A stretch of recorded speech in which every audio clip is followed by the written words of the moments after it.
Back in the book segment tonight, there is some division among conservatives about whether people like Sarah Palin and Michelle Bachmann should fight back against their critics.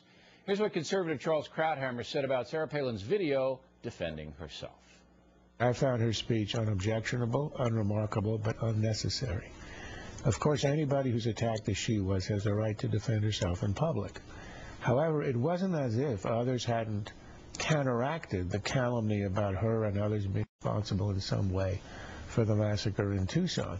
By the time she had the video on her website, the debate was over.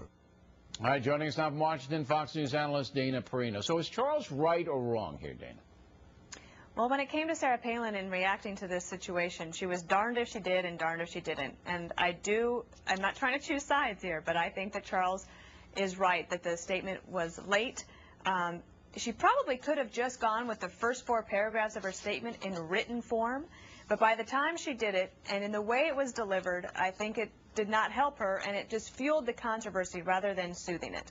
Okay, but as I said earlier in the program, when you're attacked like that, I mean, I was so outraged on Monday. I don't know whether you saw Monday's Factor, I did. But I said, look, they do this to me all the time. I did it with Tiller, the late-term abortion doctor who was killed, and this is just more than rhetoric. This is basically accusing you of being morally repugnant, that you would, say or do anything, and you don't care whether people are killed, including a 9-year-old girl who was buried today. Once it gets down to that level, I feel a responsibility, not only myself but my viewers, to let them have it, people doing this. And I was wondering whether, Governor Palin and Congresswoman Bachmann felt the same way, that, look, there's a line, you don't cross the line, and here's what you're doing to me. And I think that would have been an effective way to handle it. Well, I think that you're right, although let me separate out.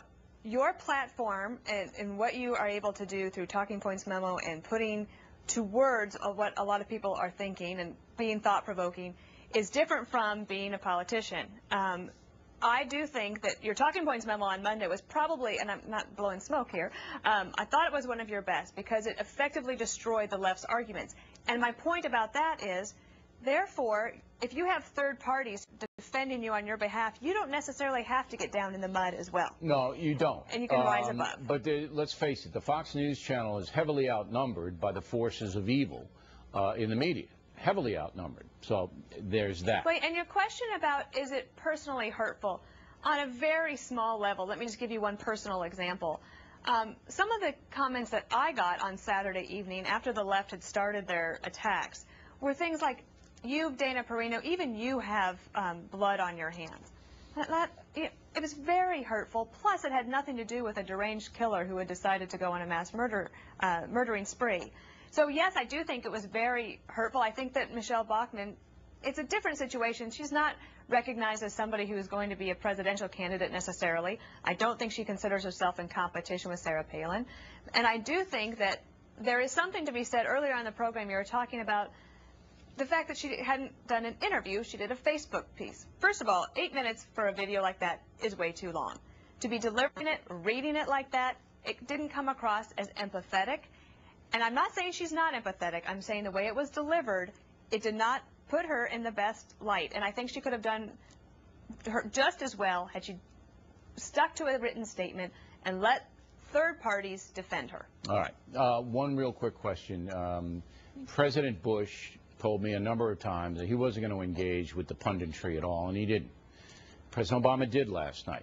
Do you think he did it effectively? I think it was okay, but I think it was really late because I think that the poison that had been put in the well starting Saturday night had just gone everywhere.